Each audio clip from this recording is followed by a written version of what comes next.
মানবিকতা হারিয়ে যায়নি, শুধু খুঁজে নিতে হয় চারপাশে। পাঁচমোড়া ড্রাইভার সমাজ সেই মানবিকতার এক উজ্জ্বল উদাহরণ হয়ে উঠেছে আজ। প্যারালাইসিসে আক্রান্ত এক সহকর্মী দিলীপ ঘোষ শয্যাশয়ী। তার পাশে দাঁড়িয়েছেন পাঁচমোড়া ড্রাইভার যুব সমাজ, সাবির আজাদ, বুদ্ধিনাথ। এদের মধ্যে অনেকেই নিজের মতো করে এগিয়ে এসেছেন সাহায্যের হাত বাড়াতে। তাদের এই সহমর্মিতা প্রমাণ করে সম্প্রতি এখনো বেঁচে আছে। একে অপরের পাশে থাকাই তো সমাজের আসল সৌন্দর্য।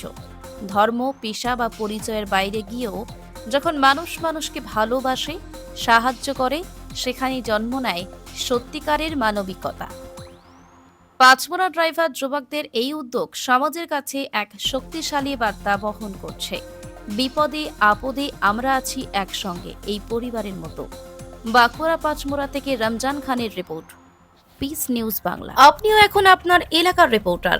আপনার গ্রাম, পাড়া বা শহরে ঘটে যাওয়া ঘটনা, খেলাধুলার সমস্যা, রাজনীতি বা বিনোদনের খবর তুলে ধরার সুযোগ এখন আপনার হাতেই। আপনার এলাকার গুরুত্বপূর্ণ খবর আমাদের পাঠিয়ে দিন। ভিডিও, ছবি বা অন্য কোনো প্রমাণ সহ পাঠিয়ে দিন আমাদের। আমরা পৌঁছে দেব সেই খবর বাংলা জুড়ে। যোগাযোগ করুন হোয়াটসঅ্যাপে 8145273246। পিস নিউজ বাংলা, সত্যের পক্ষে, শান্তির পথে।